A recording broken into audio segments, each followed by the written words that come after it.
ఇప్పుడు ఎన్నిసార్లు ఊగులాడిందో 190 సార్లు ఊగులాడింది మనసు. నేను కనిపెడుతూనే ఉన్నా, లెక్క పెడుతూనే ఉన్నా. ఒక పక్క లెక్క పెడుతున్నా, ఒక పక్క కనిపెడుతున్నా, ఒక పక్క చెప్తున్నా.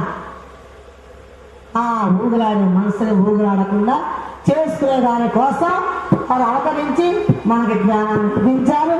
ఆ జ్ఞానాన్ని మహాత్ములు మరి వారిని అనుసరించి వారి నేమిష్టంలో ఉండి ఈ మహాత్ములు ఈ మాతాజీలందరూ కూడా తయారయ్యి వారు మళ్ళీ ప్రబోధం చేస్తున్నారు.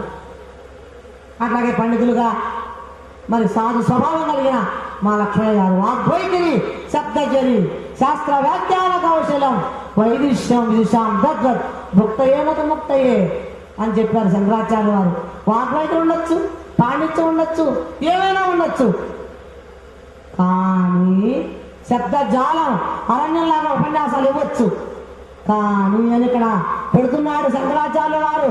గమనించుకోండి, ఆది శంకరులు సాక్షాత్ పరమశివుడు ఏమంటున్నారు, అది నీకు ఉపయోగం లేకపోతే ముక్తి లేదు నాయన. ముక్తికి ఉపయోగపడుతుంది, పైసా సంపాదించుకోవచ్చు.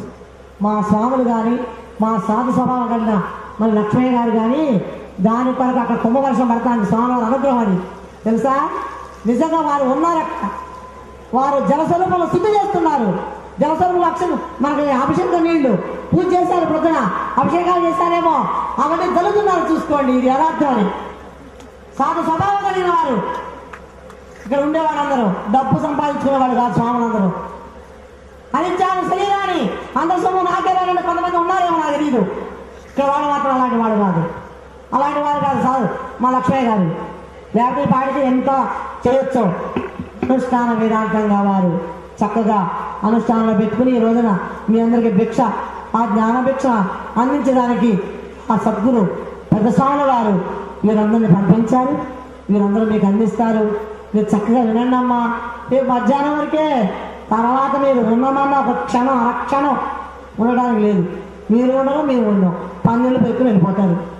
అంచేత ఎందుకొరకు అనే ప్రశ్న వేసుకుని మీరు ఎందుకు ఈ సభ, ఎందుకు అవతరణ జయంతి కార్యక్రమము ఏదో చేసుకుని వెళ్ళిపోవటానికి కాదు. మన జీవితాల్లో ఆ రత్నాలు, ఆ మాణిక్యాలు మన హృదయంలో పదిలపరుచుకుని దాచుకోవాలి. ఇక్కడ స్వార్థం కావాలి, దాచుకుని అనుష్ఠానంలో పెట్టుకోవాలి.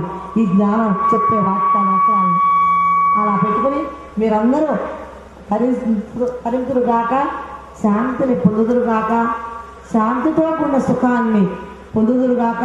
సుఖంతో శాంతి రాదని మనసులో గట్టిగా ముద్ర వేసుకోండి. శాంతితో సుఖముందని ముద్ర వేసుకోండి.